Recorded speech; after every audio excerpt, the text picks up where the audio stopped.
আসসালামু আলাইকুম, সবাইকে আমন্ত্রণ আমার আজকের পর্বে। আমার আজকের রেসিপি চিকেন শাসলিক।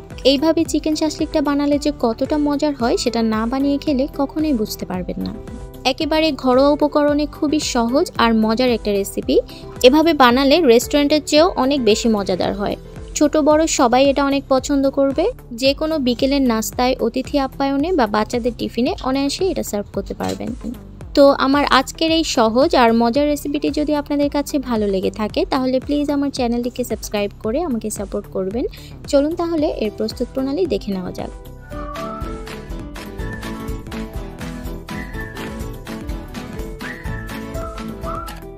তো আজকের এই চিকেন শাসলিকটি তৈরি করার জন্য আমি এখানে কিছু স্টিক নিয়েছি, আর স্টিকগুলোকে এভাবে 10 মিনিটের মতো পানিতে ভিজিয়ে রাখতে হবে। এতে করে ভাজার সময় আর স্টিকটি পুড়ে যাবে না। তো চিকেন শাসলিকটা তৈরি করার জন্য আমি এখানে কিছু বোনলেস চিকেন নিয়েছি, আর চিকেনগুলোকে এরকম কিউব করে কেটে নিয়েছি।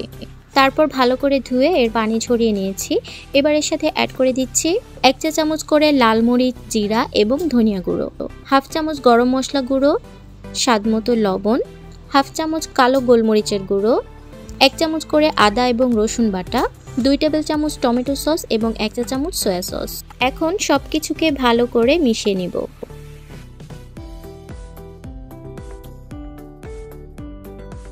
তো মিশিয়ে নেওয়া হয়ে গেলে চিকেনটাকে আধা ঘন্টার জন্য রেস্টে রেখে দিব। আর হাতের কাছে সময় কম থাকলে সেক্ষেত্রে 10 মিনিটের জন্য রেস্টে রেখে দিলেও হবে। তবে যত বেশি সময় রেস্টে রাখবেন চিকেনের মধ্যে মশলাটাও খুব ভালো করে প্রবেশ করতে পারবে। এখন আমি এখানে একটি সস বানিয়ে নিচ্ছি। তার জন্য একটি বাটিতে নিয়ে নিয়েছি 2 টেবিল চামচের মতো টমেটো সস, 1 টেবিল চামচের মতো সয়াবিন তেল, 1 চা চামচ চিনি এবং 1 টেবিল চামচ পরিমাণ মধু।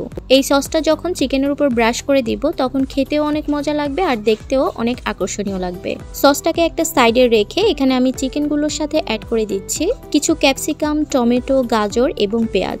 সবগুলোকে আমি এরকম কিউব করে কেটে নিয়েছি। আমি এখানে শুধু গ্রিন কালার ক্যাপসিকামটা ব্যবহার করেছি, আপনারা চাইলে অন্য যে কোনো কালার ক্যাপসিকাম এখানে ব্যবহার করতে পারেন। আর টমেটোর মাঝখানের অংশটাকে ফেলে দিয়েছি। তারপর এই সব কিছুকে আবারও ভালো মতো মিশিয়ে নিব। এখন যে স্টিকগুলো ভিজিয়ে রেখেছিলাম সেগুলোতে একে একে ক্যাপসিকাম, পেঁয়াজ, গাজর, চিকেন সবকিছু এভাবে গেঁথে নিব। প্রথমে আমি ক্যাপসিকাম, তারপর চিকেন, তারপর পেঁয়াজ, গাজর, আবারও চিকেন, টমেটো এভাবে করে গেঁথে নিচ্ছি। লক্ষ্য রাখবেন দুই পাশে যাতে ক্যাপসিকাম থাকে আর সামনের অংশে যাতে একটু ফাঁকা থাকে।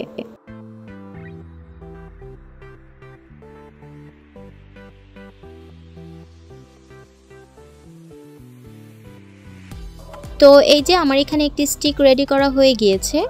এখন এটাকে রেখে আমি একে একে সবগুলো স্টিক তৈরি করে নিব।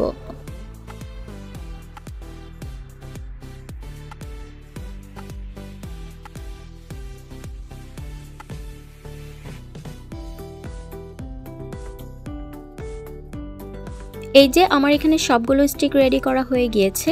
এখন এগুলোকে ভাজার পালা। চাইলে কিন্তু এভাবে স্টিকগুলো রেডি করে আপনারা ডিপ ফ্রিজে রেখেও সংরক্ষণ করে রাখতে পারবেন। ভাজার জন্য আমি চুলায় একটি প্যানে 2 টেবিল চামচের মতো তেল দিয়ে দিয়েছি।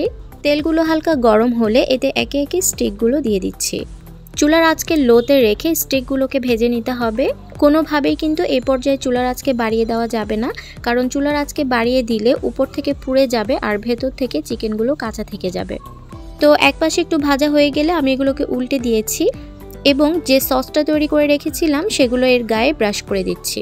এতে করে চিকেনের মধ্যে খুব সুন্দর একটি ফ্লেভার আসবে আর টেস্টটাও অনেক ভালো হবে। তো উল্টে পাল্টে চিকেনটা ভালো মতো সিদ্ধ না হওয়া পর্যন্ত আমি এগুলোকে ভেজে নিচ্ছি। আর উল্টানোর পর কিন্তু আমি বারবার সসটা ব্রাশ করে দিচ্ছি। এই চিকেন শাসলিকটা ভাজতে কিন্তু খুবই কম তেল লাগবে, একদমই অল্প তেলে এটা ভাজা হয়ে যাবে।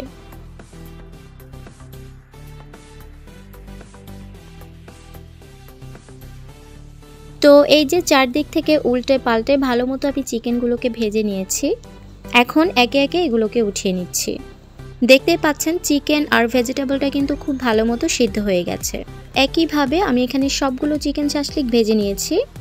এখন আপনাদেরকে পরিবেশন করে দেখিয়ে দিচ্ছি এই চিকেন শাসলিকগুলো কতটা লোভনীয় হয়েছে। আশা করছি আপনারা স্ক্রিনে দেখেই বুঝতে পারছেন চিকেন শাসলিকগুলো কতটা পারফেক্টলি তৈরি হয়েছে আর এর কালারটাও কতটা সুন্দর এসেছে। এভাবে চিকেন শাসলিকটা তৈরি করলে রেস্টুরেন্টের চাইতেও অনেক বেশি মজাদার হবে। এই তো তৈরি হয়ে গেল ঘরোয়া মশলায় সামান্য কিছু উপকরণ দিয়ে রেস্টুরেন্টের চাইতেও বেশি মজার চিকেন শাসলিক। আমার এই রেসিপিতে একবার চিকেন শাসলিকটা বানিয়ে দেখুন, আশা করছি সবার অনেক পছন্দ হবে। তো রেসিপিটি ভালো লাগলে চ্যানেলটিকে সাবস্ক্রাইব করে আমার সাথেই থাকবেন আরও মজার মজার রেসিপি এবং টিপস পেতে। আজকে তাহলে বিদায় নিচ্ছি, ভালো থাকবেন সবাই, আল্লাহ হাফিজ।